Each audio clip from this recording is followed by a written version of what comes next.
Sabay-sabay natin alamin ang mga kaganapan na nangyayari sa ating bansa.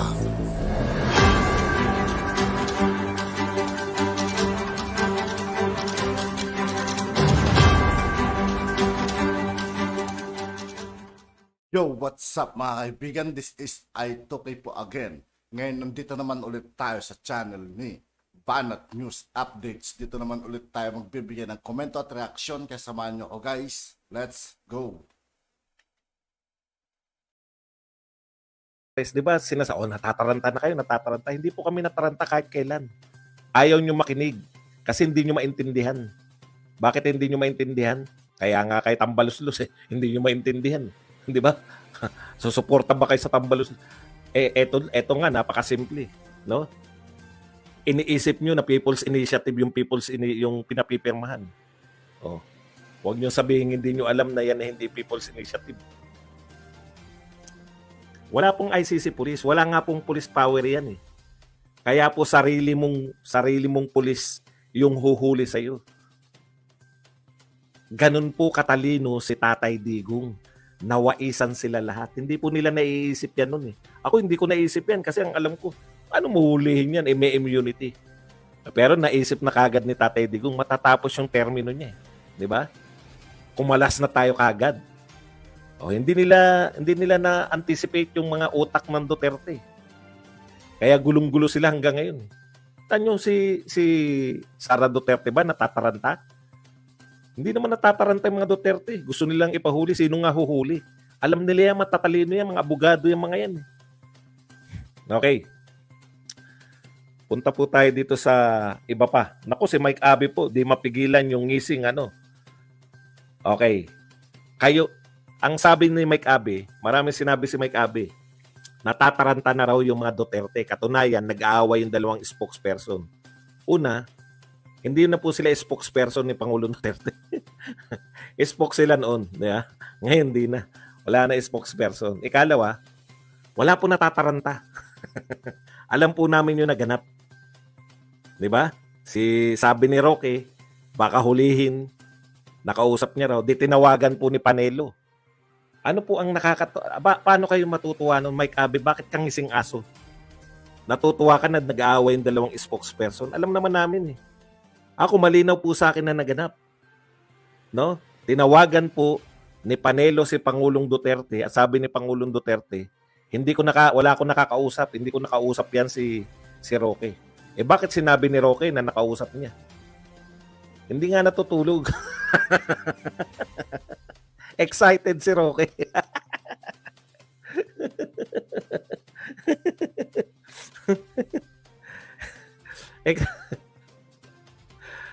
Tuwan-tuwa talaga, natatawa ko kay Mike Abe.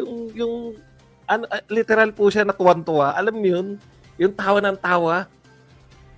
Naunawaan po namin, ikaw ba namang hindi makatulog eh? Di ba? Sabi ni Rocky, hindi raw siya nakatulog. O baka epekto lang yun na hindi siya nakatulog. Kaya niya nasabi na Big Brother Harry, tsaka sino isa? Baby Boy Dominic. May Dominic, hindi ko po kilala yung Dominic na yun. Ano pa? Okay, hindi po totoo. Kasi ang dami. Yun po. Mike Abe, paano mo nasabi na natataranta yung mga Duterte supporters? Sige nga. Kasama ka ba sa Duterte supporter? Oh, gagalit amo. Wala po natataranta sa amin. Nanggigigil nga kami. Gusto nga namin makita ICC. Hindi nagpapakita eh. Baka nga hindi totoo na pumasok na yan. Di ba? Kasi naniwala ko kay Roque. Yung pala hindi natutulog si Roque. Tawa-tawa lang po kami. Guni-guni mo lang na may natataranta. O matataranta na naman kayo sa February 17. Nasa Cebu kami. O yan po, no? Pasensya na kung totoo yung nag-organize, no? Yung nag-organize po ng rally. Siguro trial and error sa kanila yun eh. Akala nila pag nanawagan, lahat na ng mga Duterte supporters pupunta sa Liwasang Bonifacio. Hindi po totoo yun. Yung pag-organize po ng mga rally, katulad po nito, February 17 pa sa Cebu. Alam na namin, matagal na. Mga 1 week ago ko pa nalaman yan eh. Matagal pong ino-organize yung mga rally. Hindi po yan yung nanawagan lang kayo sa mikropono. No? Kaya po ganun po yung sa Liwasang Bonifacio na kinakantsawan nyo ba yung mga Duterte supporters? O mga Duterte supporters sa Cebu? Wala daw pong sumasama sa mga prayer rally natin. No? Alam niyo na gagawin. Sa 7.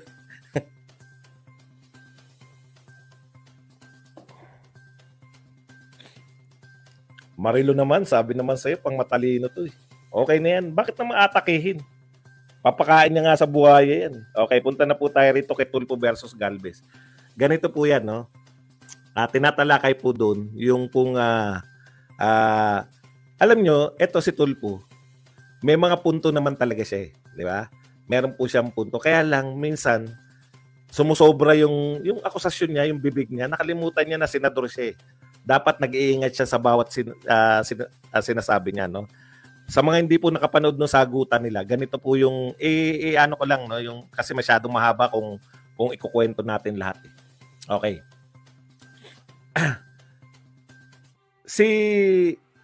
Sonarian si Galvez, pinagtatanggol nila. Ang iniimbestigahan po yung pagsuko po ng mga MILF. O, 'di ba kasama 'yan sa package na kaya maraming sumusukong mga rebelde dahil may kabuhayan package sila, 'di ba? O pag sumuko ka, kasama po sa mga kasunduan 'yan, bibigyan ka ng 100,000. So yung punto ni Tulfo, actually maganda po yung pinupunto ni Tulfo eh, 'di ba? Yung delivery lang po ang masama. Okay. So yung pinupunto ni Tulfo, may susuko, bakit daw yung mga sumuko ay walang mga baril? So pinapaliwanag naman ni Galvez na hindi naman lahat na rebelde may baril. At yung iba pa nga, yung gamit, yung mga malalaking armas, na hindi lang isa yung gumagamit nun. Hindi ko rin maunawaan yun. Maganda yung pinupunto ni Tulfo, di ba? Pag combatant ka, dapat may baril kang sinusuko. Ganun yun, no? So mismatch. Kaya lang hindi mapaniwalaan yan, no? Ang hindi matanggap kasi ni Galvez, sa totoo lang po, ang hindi kayang tanggapin ni Galvez ay yung pong inakusahan na kagad sila na may corruption, di ba? Pwede naman kasi yun eh. Pwede naman kasi na MILF kasi yun po yung pinagkasunduan lahat ng MILF na susuko. Iba na naman yung pag-aari ng MILF kasi meron pong pag-aari yung MILF na mga baril.